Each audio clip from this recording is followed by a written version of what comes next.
What's up, everyone, and welcome to the 27th episode of the Control Freak Podcast. I am your host, Alex Blackard, or @LessAlex. You should follow me there. This is the only Magic the Gathering podcast devoted to all things Control in Modern and Pioneer. Proudly sponsored by SolitaryPro and our Patreon supporters. Thank you to our patrons, and if you dig the content, head on over to the Patreon link in the description below and consider chucking a couple bucks my way. I definitely appreciate it and appreciate all the patrons. Today we have an awesome guest, special guest from Team SolitaryPro, teammate Adam Cohen. Adam, how's it going? Doing pretty good. How are you, Alex? I'm great as always, man. Now that we got all the house cleaning stuff out of the way, let's get into the content. We've got a Nerd Rage gaming event that just wrapped up at #NRG Waterpark, which I saw all the tweets and stuff, and it looked super fun. That just concluded a couple hours ago, I guess. But we also have multiple PTQs online that were Pioneer, and I definitely want to dig into some of these decks. And then you have a really sweet deck that you want to talk about. And you actually just did a Card Knock Life article about it. If you want to talk about it just for a second, and then we'll touch on it at the end of the episode. So you guys know Cheerios, right? What if we made Cheerios in Pioneer? We'll talk about it later. It's spicy. Yeah, no, it's definitely spicy. Of course, it's so good. That link will definitely be in the description below. But yeah, so the team tournament at Nerd Rage Gaming's CT here was a team tournament. So, of course, we had Pioneer, we had Modern, and we had Legacy. The team that ended up taking it down was the team of Sean Wilborn on Red-Green Ramp, Austin Steven on Modern Valakut, so not great already for not great for both Pioneer and Modern Control. And then Kyle Sentel on Legacy Colorless Eldrazi. Of course, this is a Modern and Pioneer podcast. Let's dig into this Pioneer deck. We've got Red-Green Ramp. Adam, what do you think about this deck? I think it's really, really good. Yeah, I these ramp decks, man, are just this Field of the Dead nonsense that has been going on in both Pioneer and Modern have just been really, and quite honestly, pushing control decks out of both formats. When you have recursive threats or cast triggers that you can't interact with, or ability staple to lands, there's no real way to counter target thing. Yeah. When everything's a threat and everything doesn't really use, or nothing is castable. Yeah. Everything just happens no matter what. And you're literally just playing the game, right? You're just making your land drops, and it's like frustrating to me because that's the thing we want to do. I want to be able to just hit my land drops and eventually win the game. With Field of the Dead in these decks, they're literally just hitting their land drops and winning the game. And with Pioneer, like you're cobbling together these weird combinations of answers because nothing's like a general path to exile sort of thing. Yeah, we were actually just talking about that too. So, and so when you're like, detention sphere your thing, and your opponent has 3 copies of World Breaker? Yeah, you're like, cool. Yeah, I died. 3 copies of World Breaker, 1 Ulamog, 1 Emrakul, and 4 Walking Ballistas. I mean, I'll tell you what, this deck kind of feels like the Tron version in Pioneer, right? Except, unfortunately, control decks don't have access to the same tools that they do in Modern and Pioneer. Of course, the Tron matchup in Modern has gotten a lot better, but man, Walking Ballista is, of course, an excellent draw late in the game against us. Emrakul, if it doesn't even really need to resolve. Like, if they cast it, the game almost ends on the spot. Yeah, so, it's just, you can't do any. You're not playing 4 copies of stifle effects in your deck. Like, you're just not. Yeah, that's the thing, is like disallow at the beginning of this format. I was very adamant that disallow was just cancel for 90% of the time. Oh yeah. Now it might be time. I don't know. What's your thought on like controls overall Well, when your opponent plays an Emrakul and you disallow the trigger, they still get a 13/13. Yeah. So, It's still it's still not great. are we playing summary dismissal? Is that what we do now? It might be time to break them out of the bulk box. But 4 mana, like, it's rough. It's rough. And then of course they're playing Ugin. Like, that card's great. Sean was actually playing 4, so that's insane. Once Upon a Times, we got Hour of Promise, which is obviously excellent. Kozilek's Return. This deck's just great. Like, and it's very, very good against control too. Oh yeah, and having 4 Arboreal Grazers, was it Elvish Rejuvenator, like things that gum up the board. They can block or they can trade or just sponge up damage so you can get to your absurdly big dumb idiots earlier. It's hard to race. It's really hard to race. Yeah, Arboreal Grazer is a card, and we'll talk about this card a little bit more in a deck in one of the PTQs a little bit later. But that card is just like so goofy to me, but oh my gosh, it's so much value off the rip. Yeah. So, but yeah, that is red-green ramp in Pioneer. Not good. Not a good start for the control players out there. And then we got Austin Steven playing red-green Valakut. Of course, I've talked about this quite a bit recently. I mean, Field of the Dead decks are just... His list is also pretty spicy. I don't know if this is standard yet, but because he has the 4 Once Upon a Time, he gets to play 3 copies of Simian Spirit Guide. And he's playing Bolt. It seems like it worked out. Yeah. I mean, this list is definitely spicy. The Simian Spirit Guides. Of course, they're adopting Once Upon a Time as well, even in Modern. So, and the Through the Breaches too, to just cheat in the Primeval Titans. He's playing a Woodfall Primus. Oh, that's usually a standard tech when. Okay, so this is Titan Shift. Yeah. So so that makes a little bit more sense to me. They get to breach in the Woodfall Primus to get around Blood Moon, and they can A, pop the Blood Moon, and B, keep the creature after the sacrifice trigger resolves.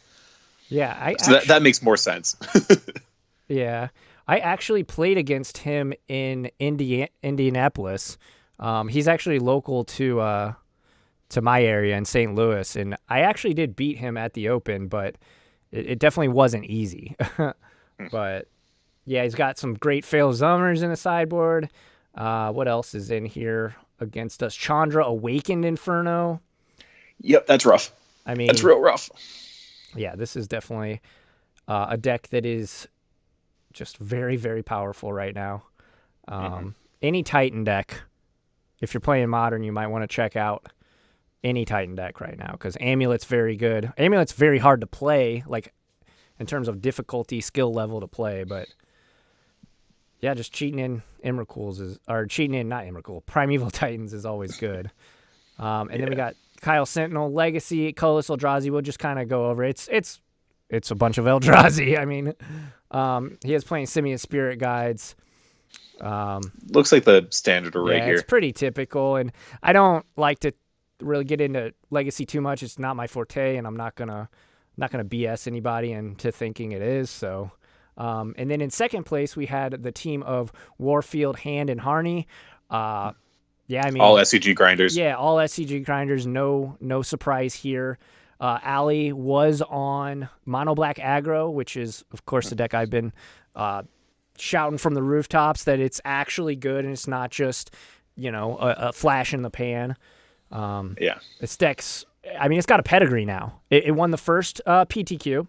It won the Invitational, and I mean, I'm sorry, I can't remember the guy's name, but he was rolling people in the SCG Invitational. Like, he 3-0'd the finals very quickly.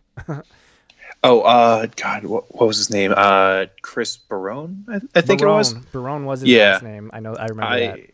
I played him. He was on Humans in Worcester in top 8 for the Classic.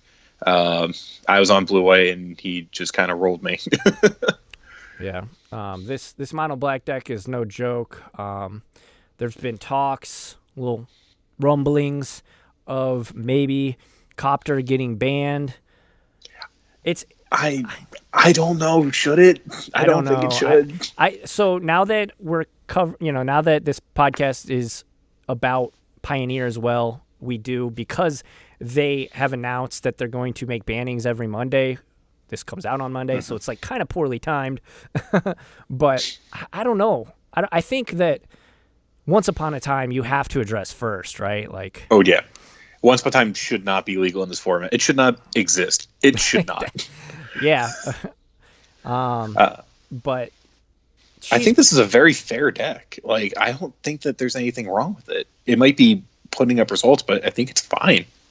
Yeah, I mean, it has a lot of recursive creatures, so obviously that's very good against a control strategy.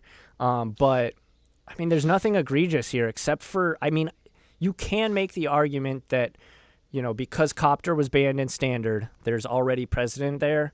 So maybe it does. Maybe I don't know. I could see it. Yeah. I like this deck though. This deck is really sweet to play. I actually did a gameplay video on my YouTube channel. Check that out. Shameless plug. But yeah, I mean, this deck's really good. Rankle's insane. Murderous Rider's obviously insane in this deck. Yeah. They got the Thoughtseize, Fatal Push. That's the two cards that I think are just that's the duo. That's the dynamic duo in this format. If you have both of those cards in your deck, the other you're doing cards, something right. Yeah, the other cards you can interchange and tweak with, but that's where I would start with, honestly, in Pioneer. Yeah. There are some really sweet decks in Pioneer, but those two are definitely, I think, the best power couple. I think the interaction between Rankle and the recursive threats, was it Bloodsoaked Champion and Scrap Heap Scrounger, is insanely good. Yeah. It turns Rankle's Edict effect into a one-sided effect. Yeah. Yeah. Yeah. And I mean, if you start to kind of flood late game, Rankle just keeps you in the game too, because, you get to sacrifice the dude or draw the card or like whatever the case may be. Rankle's proven, to me at least, to be a real contender in this format, and especially in this deck. Master of Prangles. Oh yes, absolutely. And then moving down into Modern, we have Dylan Hand on Eldrazi-tron, Old Faithful here for him. I mean, this is tried and true. Mattery, Shaper, Thought Knots, Smashers, Endbringer, 2 Hangerbacks, or 1 Hangerback, 2 Ballistas, Karn, the Great Creator with the Lattice Lock package, and then 2 Ugin the Ineffable. I mean, this is pretty cookie cutter, I would say, at this point, wouldn't you? Yeah, I'm not sure if Scavenger Grounds is a meta call or if that's standard now. Sure. No, I didn't even see that, but yeah. Yeah, Ugin is obviously great in this deck. Yeah. I'm not sure if he was on what was it, Mystic Forge? No Mystic Forge main, at least. In the board, is that in the nope package? Nope. Okay. Well, deck's great. It's been great. Still great. It's gonna continue to be great. Warping Whale, Dismember, and All Is Dust are his 5 spells. I mean, this deck's just very, very good. I don't see anything changing about that. Bant Snow was what Chad Harney was on in Legacy. Jace's to Fairies and Okos. I mean, that's kind of been the thing since Ren and 6 got banned, I think, in Legacy. Yeah. And frankly, I haven't been looking at Legacy as much since SCG stopped supporting it. But yeah. I'm really excited to see like these style decks still exist. I'm in the camp that Astrolabe might be on the chopping block by Astrolabe's very. I mean, by 2021. It kind of, and I may have said this in a previous episode, but it kind of like breaks the rules, quote unquote, breaks the rules of Magic, where you have to kind of choose colors that do certain things, and that's why the game is so balanced most of the time, is because blue's not good at removal, but black can't deal with enchantments. If you have rainbow lands, essentially, it kind of just breaks the game. I do love that it makes the format actually cheaper in a sense because you're playing what this list was on, I think 7 basics, and 1 of each duel. Yeah, like Wasteland gets much worse too. Yeah, you're not playing a deck that is thousands upon thousands of dollars, all of it because you're playing original dual lands. Yeah, just 3 duels, Savannah, Trop, and Tundra. So, I mean, pay no attention to the 7, 8, 9, 10, 11 fetches, but those are manageable. It's not like they're hundreds and hundreds of dollars. Yeah. Yeah. So third place was the team of Darby Black and Kaplan, of course. Wyatt Darby, Pro Tour champion. He was on Red Black Aggro in Pioneer. So we're talking Bomat Couriers, Monastery Mentors, Scrap Heap Scrounger, basically mono red splashing Scrap Heap Scrounger, and Thought Season push and yeah. So and a goodie but an oldie but a goodie, Unlicensed Disintegration. So that's back from 8th Revolt standard hell. God, I don't want to talk about sweet. No, this deck is giving me nightmares, like flashback nightmares, but I don't know. I think in Pioneer you want to go fast. Yeah. This deck looks good though. Chain Whirler, Rekindling Phoenix, 2 Hazarats. So I love how the deck is still called aggro, even though it's playing 5 4-drops in it, and 4 3-drops. But it's good. It's really good. Or no, 8 3-drops because of the Unlicensed Disintegration, because that card's insane. Yeah, it's great. Yeah, no, this deck is definitely sweet. Obviously, Wyatt is a great Magic player. So, and this team's stacked. If on paper I had to pick a team, I would have said, okay, yeah, that team's gonna win. Yeah. And then we have Sam Black, of course, just an excellent player. He looks like he's on the lowest box build of Simic Urza, the one with the Karn the Great Creator package. Yeah, in this deck, of course, I said in last episode, it's Urza and Titan basically in Modern right now. I've been playing a version of this for the last couple weeks, and I've been enjoying it. It's really, really strong. Yeah, Oko's, Gilded Goose, Emery's, Urza's, Karn the Great Creator, like you said, and then they're playing black for mostly sideboard cards. Assassin's Trophy, Drown in the Lock, and Fatal Push, and of 4 course Damping Sphere. This person has 4 Damping Spheres in their sideboard. Yeah, it's, and we were actually just talking about playing Storm in this format, and tough task for sure. And then in Legacy, Lewis Kaplan playing Black Green Depths. With the 4 Elvish Reclaimer. Yeah. The scene. Oh, and Once Upon a Time. 4 copies of Once Upon a Time. Huh. It's like these cards are like very pushed. So I don't know. I don't really have much to say about this deck. Do you? Looks about normal. How many Abrupt Decays? 4 copies of Abrupt Decay. Yep. Seems good. 2 Fairy Macabre on the board. And 2 Veil of Summer. I forget who it was. But there was someone that basically said, look, if you are not playing 4 copies of Veil of Summer in your Legacy sideboard and you can afford to play 4 copies, you should be playing 4 copies. Nice. Yeah, it's so good. And I mean, in Legacy, I think it's fine, right? Like, I don't think anyone's calling for bans or anything like that. At least not that I've heard. Then in 4th, we have the team of Strassler, Dalloway, and Strassler. Noah Strassler, mono black aggro, so there it is again. This looks like the same 75. No, Aether Harvester in the main. So ready for the maybe he was in on the deck that Wyatt was playing, or maybe he was anticipating aggro. Well, it gets to block a Rankle and trade, or just block Rankle outright, right? Yeah. Harvester, I think, is a 3/5. Yep. And blocks Rankle all day. Very, very good. Brandon Dalloway was on Modern, and he played 4-color Death Shadow. This deck is an amalgamation of a deck, but boy, adding Oko to Death Shadow is just kind of like cheat mode, if you ask me. I think it was like Fran in the group chat was like, "Oh, great, they're playing Oko now. Like, how do you even beat this deck? In terms of like blue-white controls perspective, but was he still on the red splash or no? Oh, yeah, he's on the red splash. Okay, 2 copies of Battle Rage. Yeah, got to play that. That card's so good in this deck. Yeah. 1 Drown in the Lock. That's pretty spicy. But yeah, two Oko, Thief of Crowns. That card's popping up everywhere. And then in the Legacy seat, we had Luke Strassler, Bant Snow, so another Bant deck, utilizing Oko, Teferi, Narset, and Jason Mind Sculptor. Is he also on Savine's Reclamation? Let's take a look. Savine's Does no. not look like it. Is, of course, playing Astrolabe. Brazen Borrower, pretty powerful card.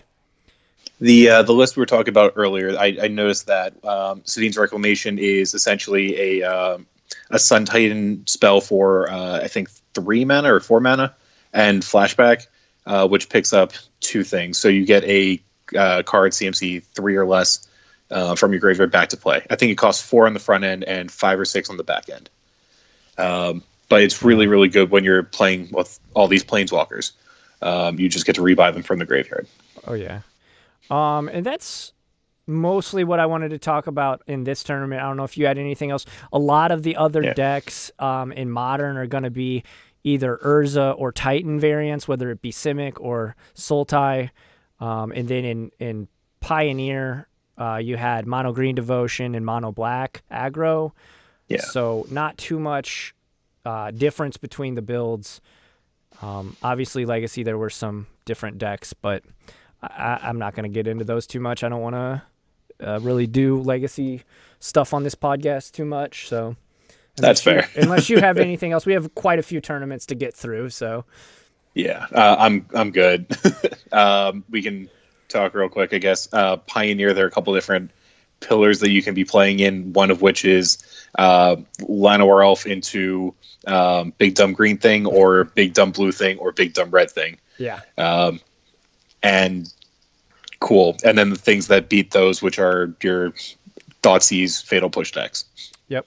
It's either Fatal Push or Elf. That's basically where we're at.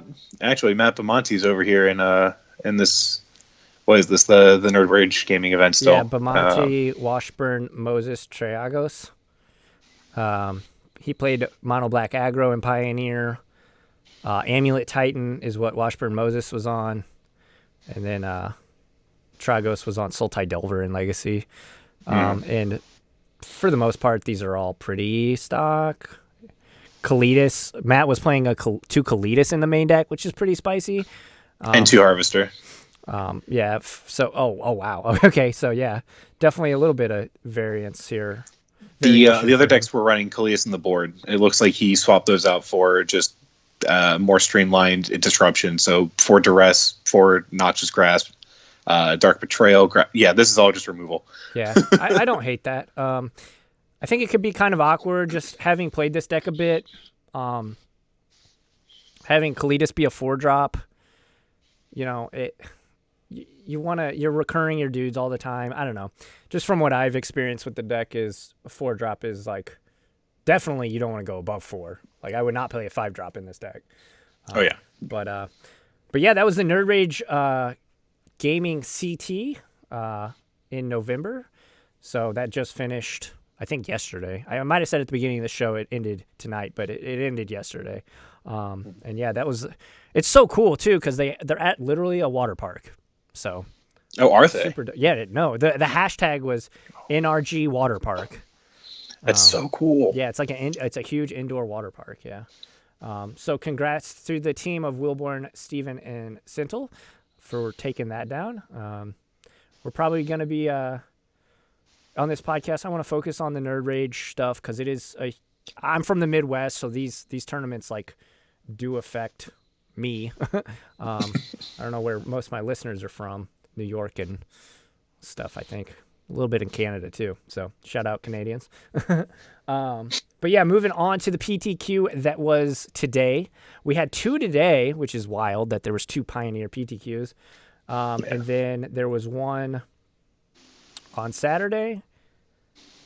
So let's get in to the first one. We have My Cage, Mm-hmm.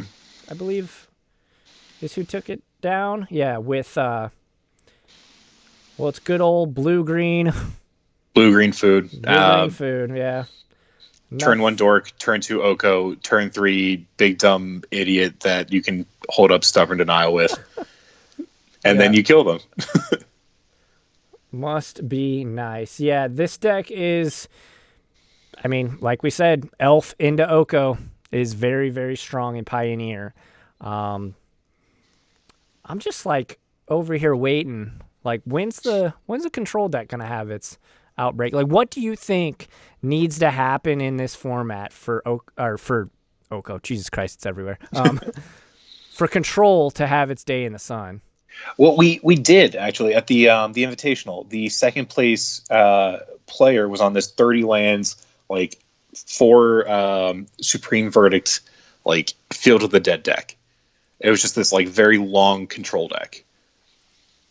Yeah, no, I definitely remember that. I still think there's too much diversity in this format, so we'll narrow it down eventually. I hope. I hope so, man. I definitely hope so. And then in second place, I'm going to try and stop pronouncing these names because Moto names are insane. Source Odin. We had Bant, Scapeshift, Bant Field of the Dead, if you want to call it that.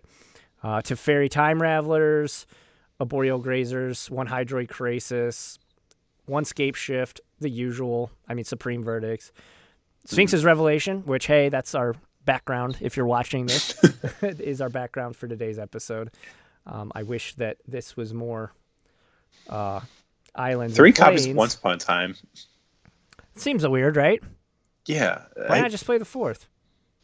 I think you should. Cut the Krasis. You don't need that Krasis. You need the Krasis. Get out of here. Krasis you don't need no Krasis. Cut a Revelation. That actually, or a Detention Sphere, like something. I don't even know what the cut is. But I definitely think you play 4 though, right? Like you should. Everything else seems like it's necessary. Maybe a land, but that's probably wrong. Dude, this land base is hilarious. It's literally all one-ofs, and then you got 4 Field of the Deads and 2 forests, and then the rest is literally all one-ofs.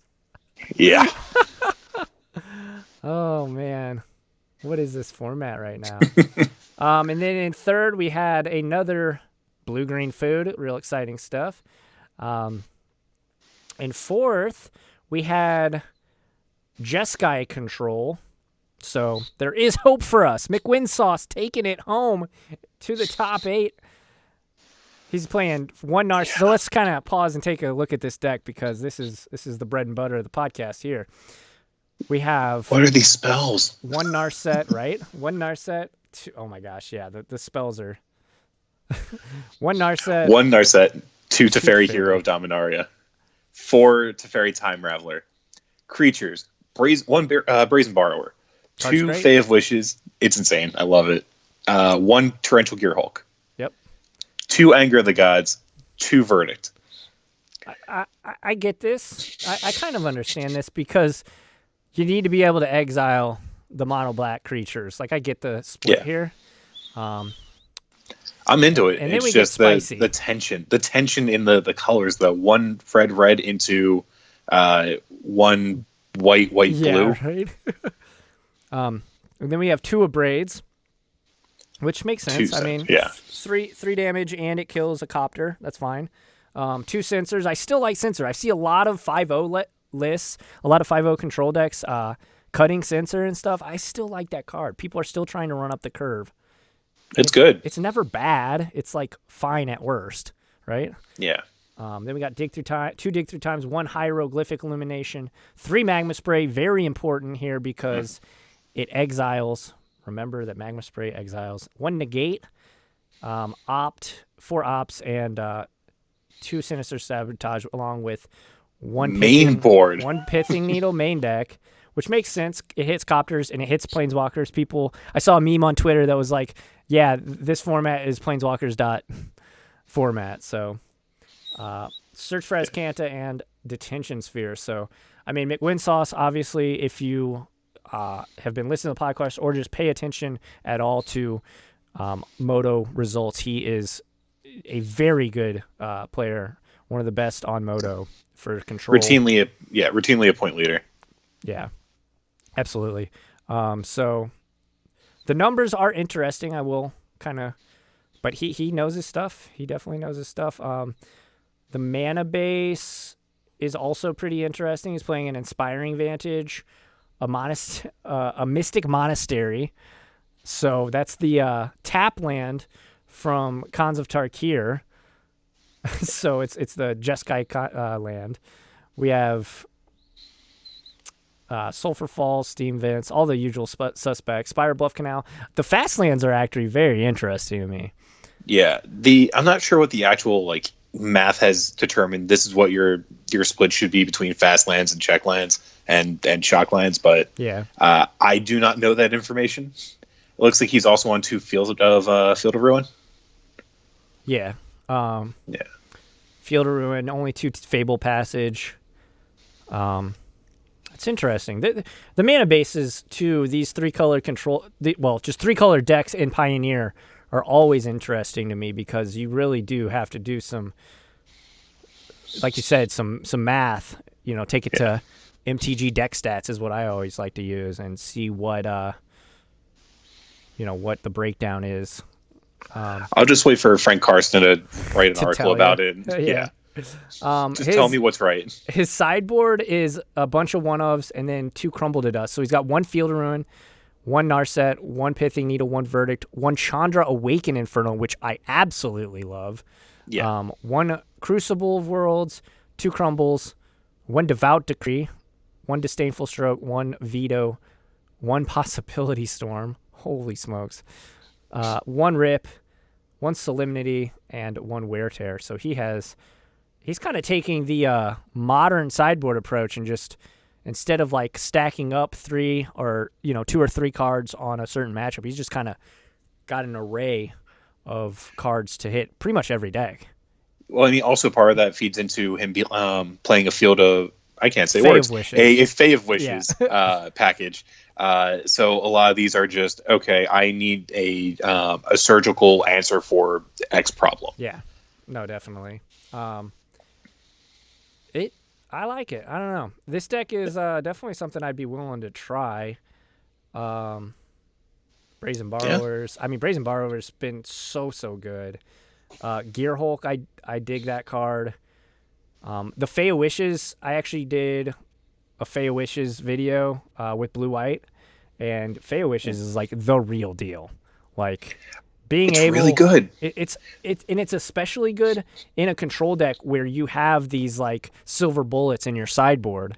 Also, it's a 1/4. You can't kill block. it. Yeah, you can't kill You it. can just have it block. Yep.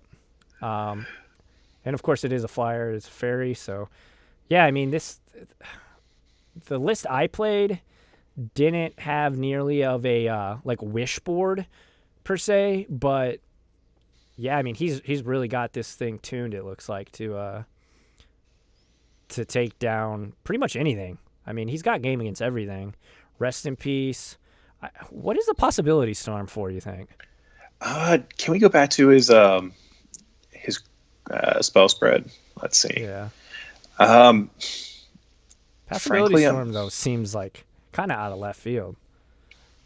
I mean it messes with spells. I'm not sure what we're expecting out of our opponent exactly. It makes counters not really work, but you're not trying to do that to yourself. Yeah. I don't know. Yeah, I don't know. I'll we can reach out to him, try and figure it out. Yeah, definitely. He's on Twitter too, I believe. So yeah. And then in 5th place, so that's the Jeskai control deck. I wanted to stop and talk about that a little bit more in depth. All these planeswalkers, the numbers look correct to me. The split on Anger and Supreme Verdict is good. I'm Sinister Sabotage. That Exiles, right? Oh no, it's Surveils. No, yeah. So that makes sense with Dig Through Time being able to surveil. The main deck Pithing Needle is super interesting to me, but maybe it's just that good. Maybe we're at a point where you need to stop Copters, and obviously, control decks have always struggled against Planeswalkers, so maybe it's correct to just play one Needle main. I do not know.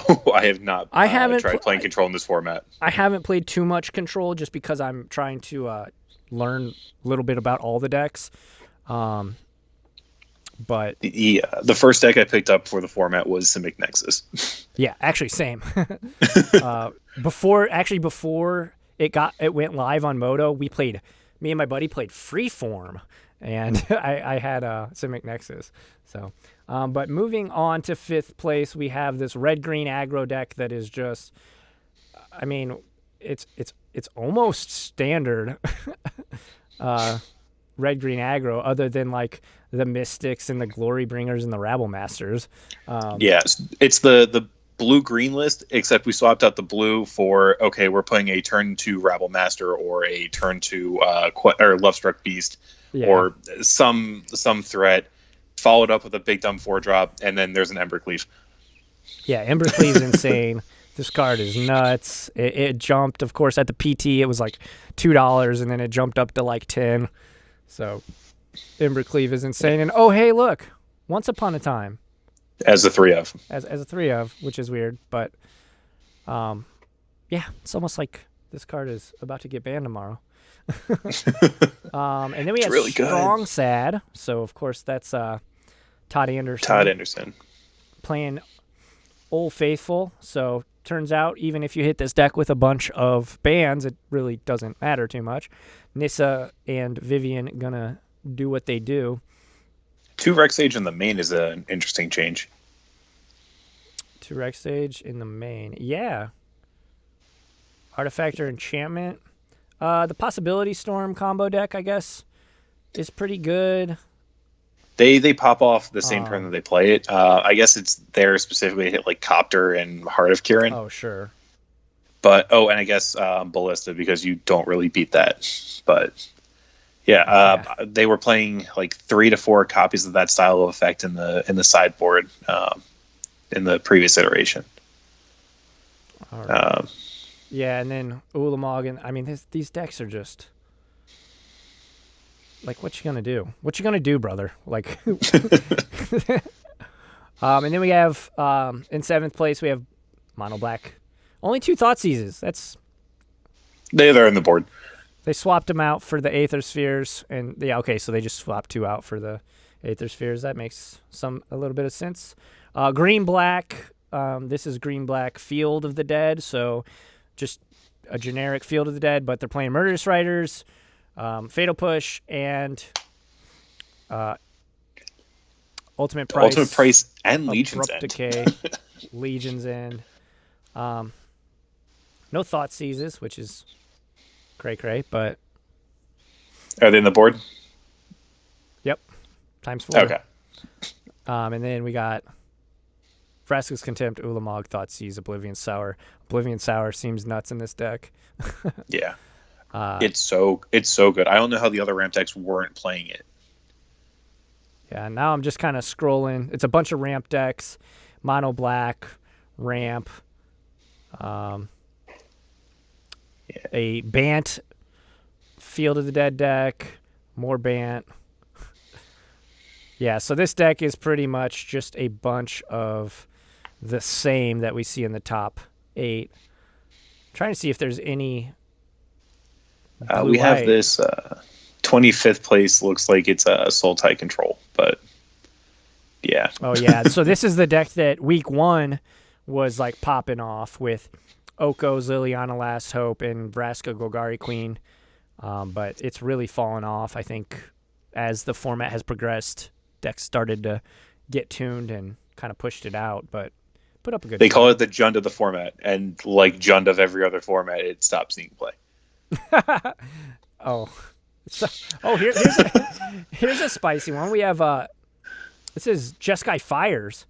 Ooh. This is sick. This is 28th place by Mockage. Don't know if I said that correctly, but we have one Elspeth. Wait, they were in the other event too. They were in the top 8, right? They won the other one, I believe. Oh. Right? Oh, Mai Kage, right? I think it's a Naruto reference. Oh my god. What a punt count 1. If you're listening, keep track. Punt count 1. I could be totally wrong. I have no idea. Elspeth Suns champion, Gideon the Childs, Architect of Thought, Narset, Teferi, and other Teferi. So 15 planeswalkers. 3 Hero of Dominaria. Love 4-time Raffler. Love it. 1 Suns champ. Okay. The more heroes, the better. I'm into this. This is the list or something similar I'm playing to for Standard. I very much enjoy this. This deck is sweet. 2 Hardikiran. Makes sense. Oh, it's absolutely. Good. You got 15 planeswalkers, might as well. And then, of course, 4 fires and 2 detention spheres. How does this deck play if you don't find fires? You just play a bunch of planeswalkers, so who cares, I guess.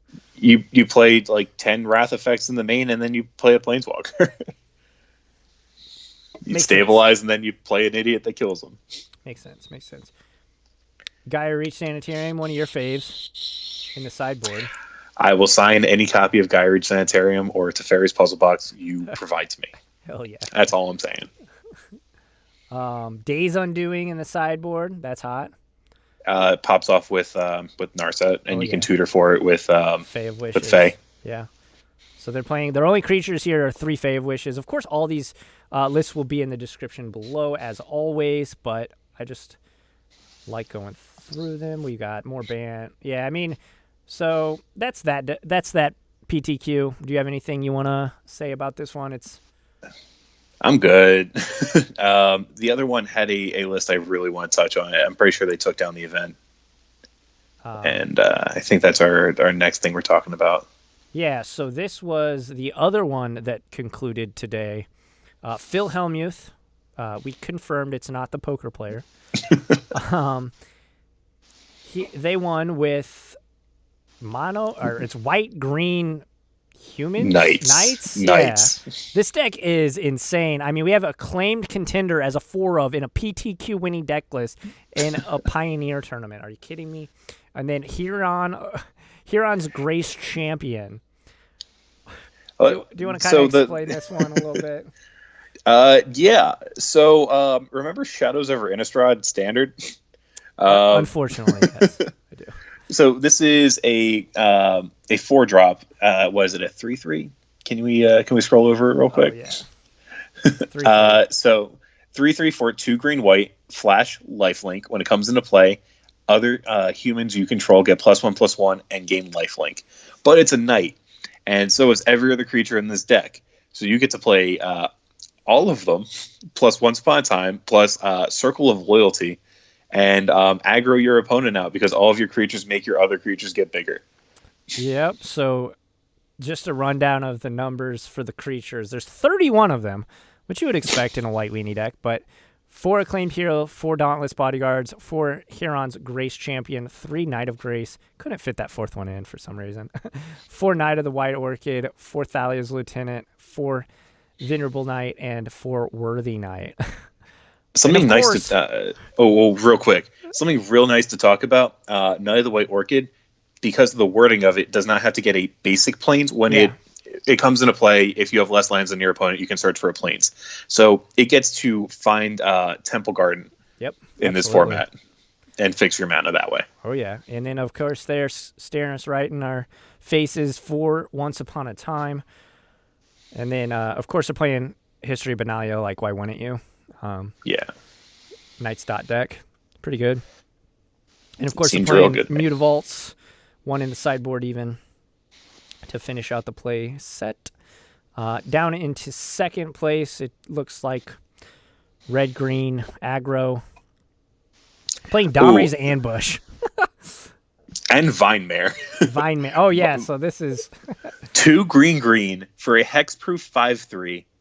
Elemental Horse, and it can't be blocked by black creatures. The hotness in Standard. It was so if good. You are yeah, if you are trying to dodge everyone playing mono black aggro, Yep. that is a good way to do it. Absolutely. Of course, they're playing Embercleave along with Smugglers, Copters. Then we have another basically very similar list, not playing the Vine Mares in third.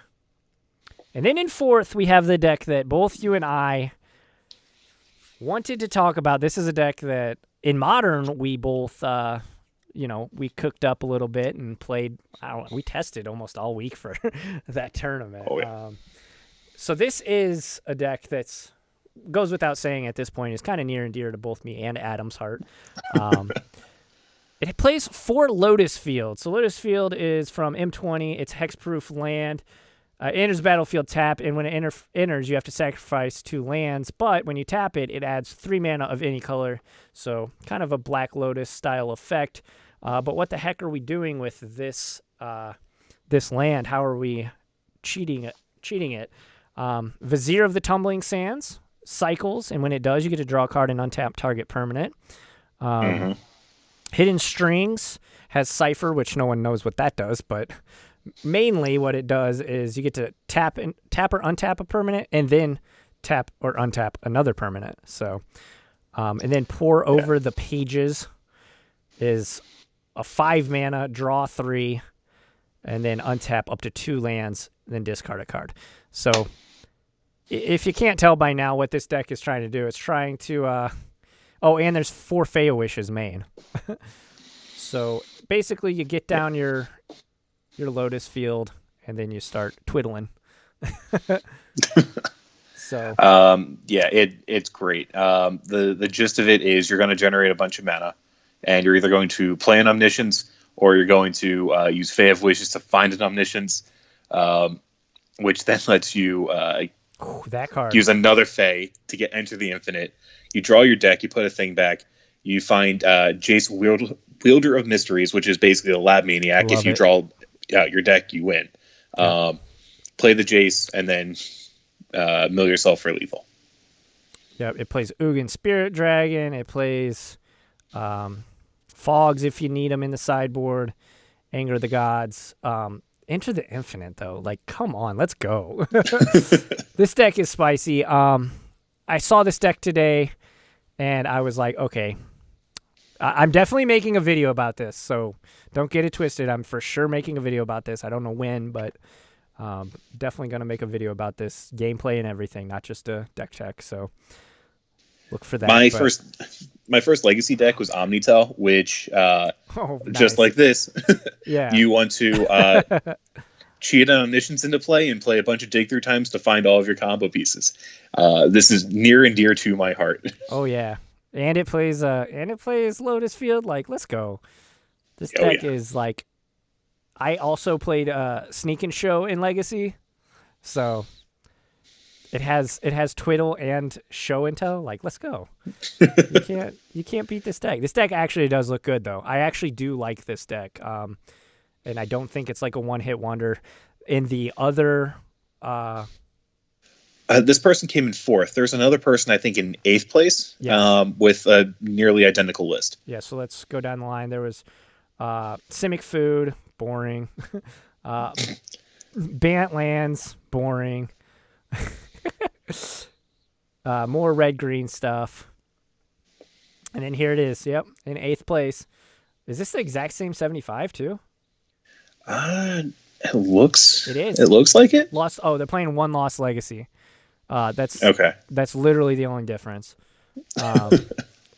So yeah, I mean, this deck is sweet. The fact that maybe these people are in the same Discord together. You never know with decks that start to just pop up and people, top 8 with a brand new deck.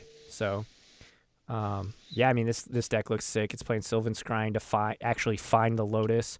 So, no, I'm a fan. I'm a real big fan. I dig it. Just don't get wipe away. Try and put this together. We have a weekly Pioneer event. I have all of these cards. I am going to put this together. Definitely let me know how it does, because I'm probably going to play this tomorrow on Moto. So, if not, maybe even tonight. So, give it a whirl. Yeah, man. But then we have more green-black, or green-red, rather. Domri's Ambush, really. Pioneer powerhouse. Who would have thought? And then we have some Simic food elements here. Mono black. I mean, it's a lot of the same. I'm actually at this. Oh well, here's one. Mono blue Devotion. Not Devotion. I think this. Yeah, this is Stagro. the Flying Men. Yeah, the Curious Obsession list. Yeah, so very similar. The card that to made Thassa $30. Oh my god, are you serious? Yep. Yeah, so Brazen Borrowers, Cloudfin, Gadwick the Wizened card is actually insane too. Can confirm. Harbinger of Tides, Master of Waves, Merfolk Tristers, Siren Storm Tamers, Tempest Gens, of course Thassa as a 2 of, Wizard's Retort, and Curious Obsession. Stack sweet. I'm surprised. Yeah. Oh, go I'm ahead. surprised that it only has Wizard's Retort as the interaction as far as counterspells go. I thought previous versions of this were on Spell Pierce. I guess it's on 2 of in the board. Yeah, Spell Pierce seems very, very well positioned in this format.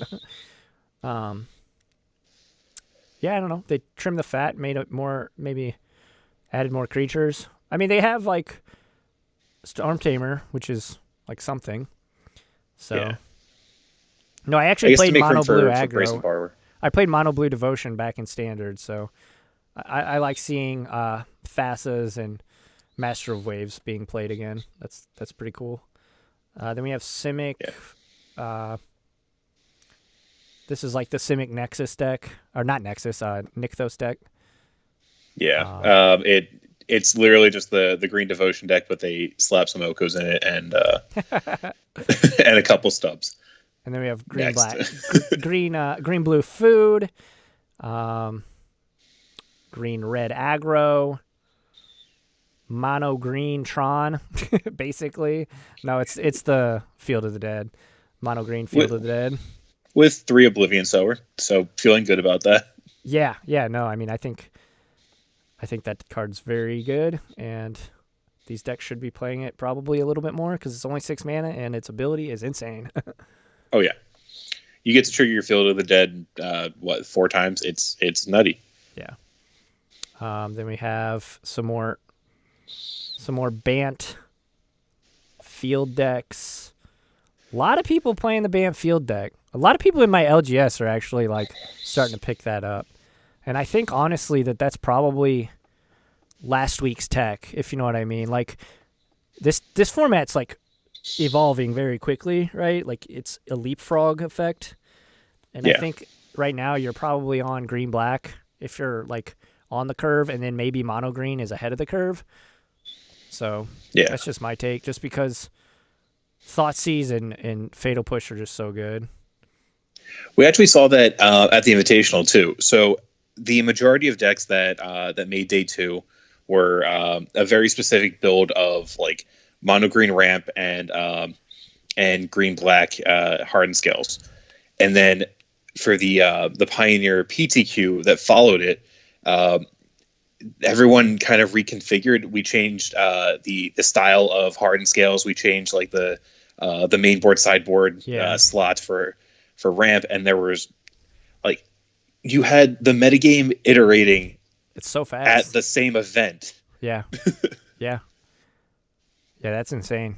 If you think, I mean, really think about it. People went to their hotels, switched their decks up before the Classic or whatever, and it's insane. Yeah. And then in 23rd place, we actually have something that's not red green or a field deck. It's it's an oldie but a goodie. We got blue green Nexus, which, as we both stated, that was the first thing you and I gravitated towards when we started playing this format. So, of course, Tamiyo, Collector of Tales, Fog, Ops, Supreme Wills, all the goodies. Haze of Pollen. Only thing that I'm going to say, if you were playing a Tamiyo, Collector of Tales, don't diversify your versions of the same card. Like, don't play 2 copies of Fog and 2 Haze of Pollen. Yeah, that's kind of weird, right? It's not smart. You have 2 Supreme Will and 2 Censor in this list as well. Like, Maybe just Don't play all Supreme Wills or all play Censors. if it's a card that you are ever going to want to or need to name off Tameo. Just make it a 4 of. Just make it a 4 of. Yeah, no, I agree. Fog being definitely one you need to hit sometimes. I guess. Is he? He's not on Escanta. They're not. No. Why? Yeah, the Hazel and Fog split is definitely strange. Definitely strange because I guess they want to be able to cycle it if it's not good or whatever, but then just play 4 Haze. Yeah, seems weird. More black green, more blue white, blue green. Yeah, I mean it's more of the same here. Yeah. Yep. So moving on down the PTQ line to the one that was on the 27th. We had Mono Black Aggro winning it. This is Medvedev? Tom. Yeah. Medved, I believe is his last name. He's a frequent player on the SAG tour as well. Medvedev is his moto name. Yeah. And then another Mono Black Aggro deck. Then we got Mono Green and see here. Yeah, Mono Green Field of the Dead. So I think Ulamog and World Breaker are just insane. Like World Breaker is so good. We're not seeing a lot of people registering hallowed fountains with the intent to counter spells. No. More Mono Black here. More Mono Green and Green Red aggro. That's basically the gist of this entire tournament, basically. Yeah. Some more Mono Black. Oh, here's Vampires. That's pretty hot. Yeah. We have 4 Sorin Imperious Bloodlords, Champion of Dusk, Gifted Aetherborn, Kalitas, Knight of the Ebon Legion, Murderous Rider, Night Market Lookout. I love that this card is seeing play in this format. It pushes through damage, and it triggers when it accrues. Yeah, it's insanely good with Smuggler's Copter. One Walking Ballista, Legion's End, Thoughtseize, and Fatal Push. Yeah, I mean, and then of course Nykthos in the board, or in the land spots. So that's sweet. Some diversity there. More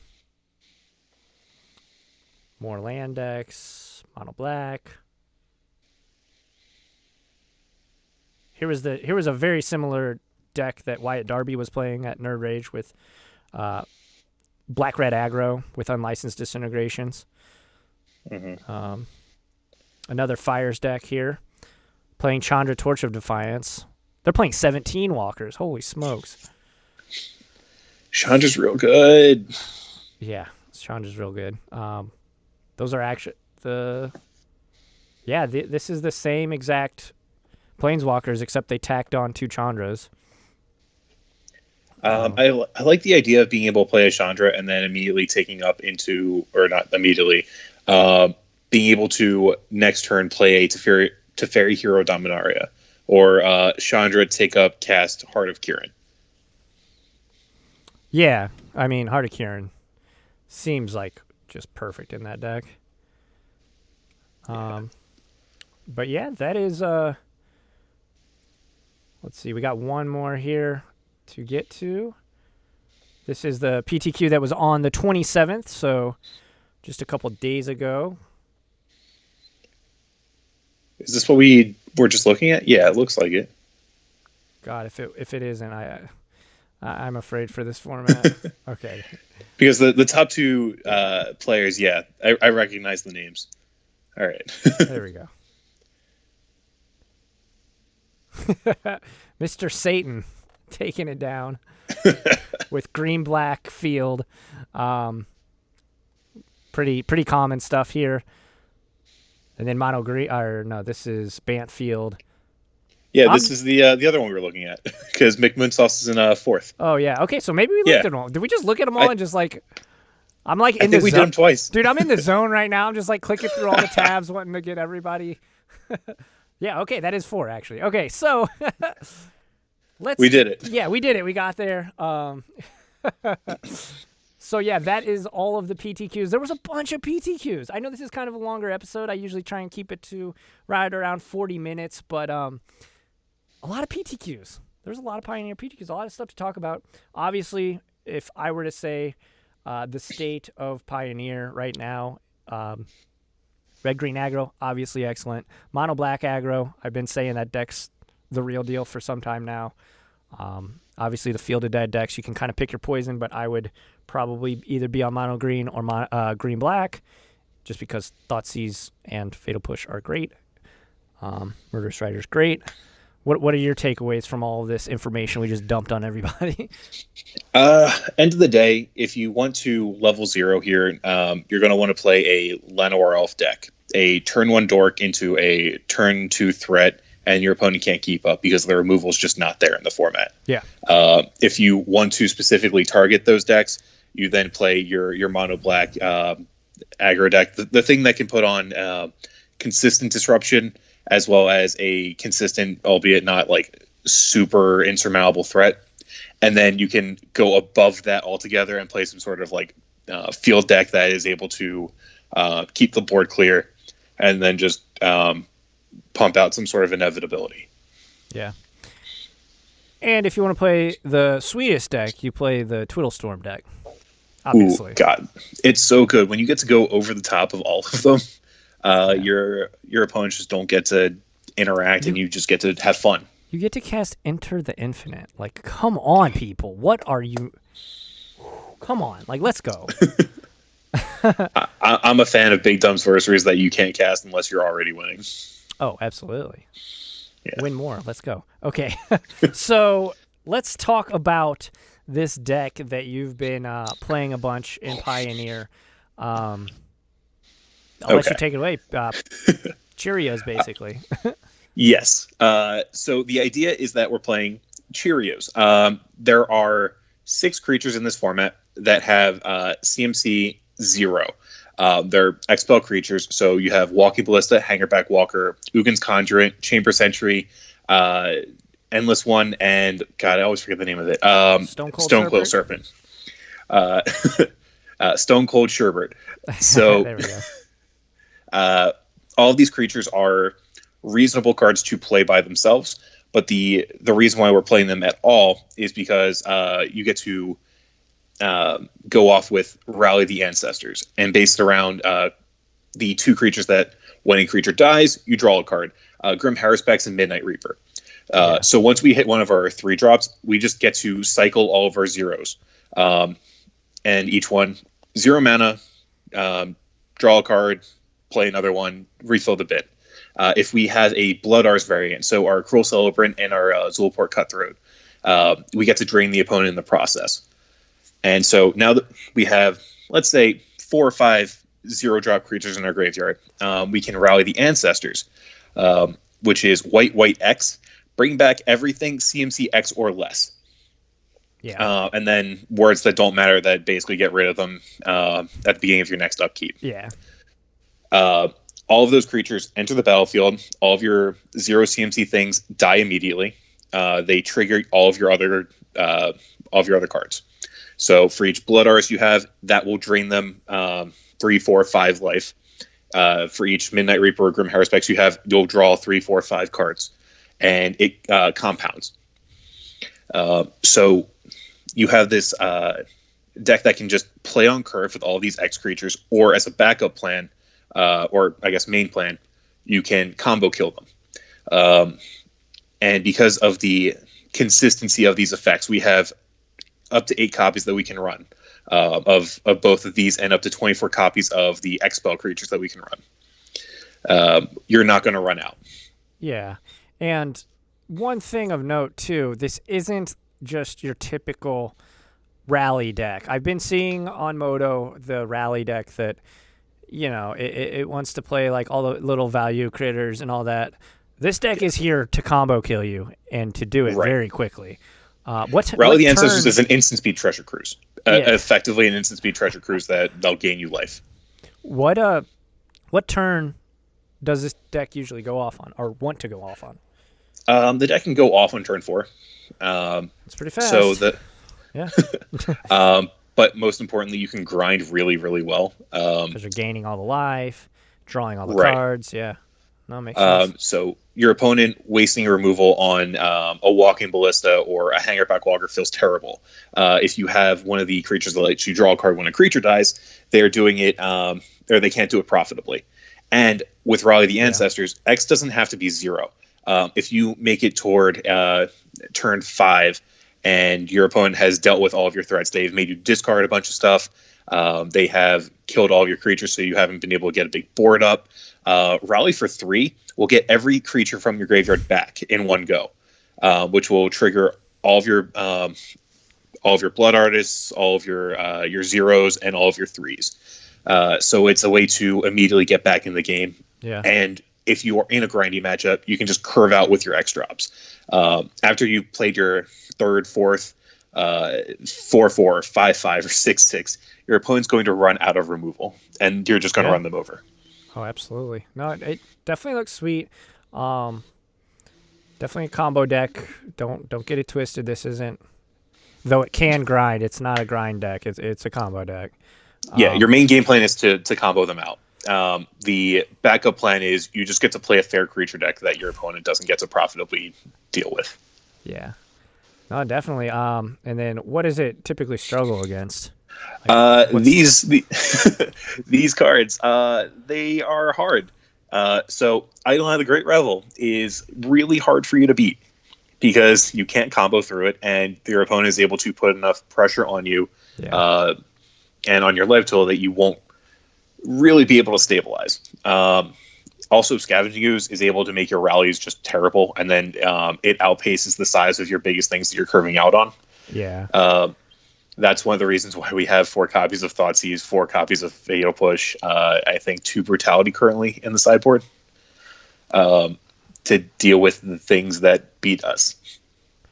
Yeah, I mean, the deck looks sweet. If you want to check it out, Adam's article just went up on cardknocklife.com, so go check that out. They are actually Team Solitary's content provider, I guess, or I guess a hub where pretty much everybody, except I haven't posted I do a bunch of other content.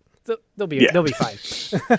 You're good, but we have a lot of people that are very, very intelligent. Francesco posts, Francesco, the blue-white, kingpin himself is over there making articles.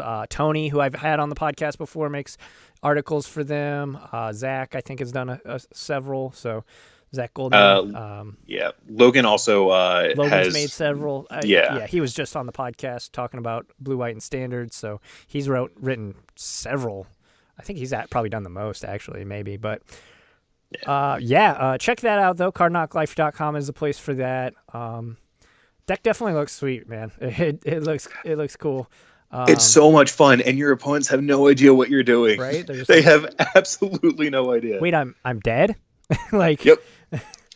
And at instant speed. So that's something too. Like in Modern, even there's not many instant speed like combo decks. The fact that this is instant speed is actually pretty insane. One of the things that people said when Pioneer first came into existence, if you're not playing a deck with a card that was banned in Modern or Standard or any other format, you're probably not playing this right. Yeah. Rally of the Ancestors is a card that should have been banned in Standard, and it wasn't.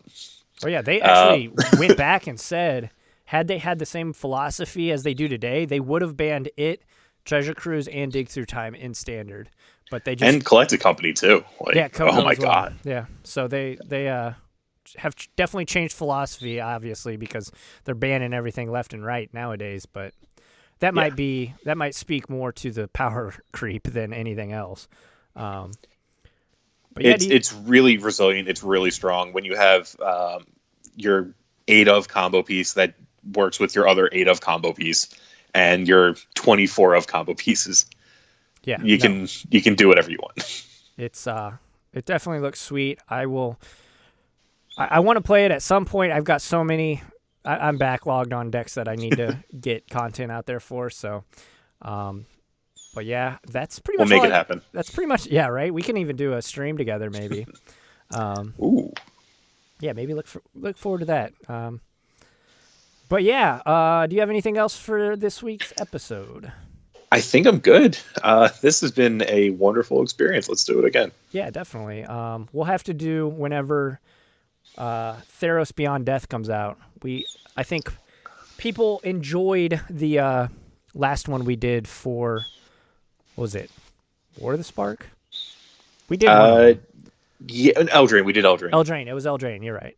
Yeah. So I think people like that, and hopefully people like this, and we'll have to get back together on that. But yeah, tell people where they can find you on the internet. You can find me at Adam E. Cohen on Twitter. If you are playing against me online, it's going to be at Ace X Spades. So say hi and follow me if you don't already. Absolutely. Do you play any Arena? I do play Arena. I have been slacking, but I've been playing Yeah, me too. I have been playing a lot of Standard on Arena. Jeskai Fires is a lot of fun. That's all I have to say about that. What's your name on there? So if anybody also Ace X Spades. Everything I am Ace X Spades. Okay, cool. Yeah. Awesome. Well, that is pretty much the episode. I do want to do all the fun housekeeping stuff now. Thanks for watching. Thanks for listening. If you dig the content, make sure to hit that subscribe button if you're watching on YouTube. And if you're listening, of course, hit the follow button. Of course, we are proudly supported by our patrons over at patreon.com/LessAlex. Go check that out if you dig the content. We are almost to our next goal, too, over there. So we're, I think $3 away from hitting the next goal. So definitely looking forward to that. And then, of course, SolitaryPro, definitely helping with the podcast, being a sponsor, and all that good stuff. Of course, this is the Control Freak podcast. I really do appreciate everybody who's downloading and watching. It means the world. If you have ever said anything or constructive criticism or even disliked the videos, thank you. But yeah, everybody. Hate it. Garbage. Hate it. Nonsense. I hate this Alex guy. He's trash. The worst. But yeah, everybody, thanks for hanging out. Thanks for listening. And until next time, be kind to one another, Magic players. Have a great day.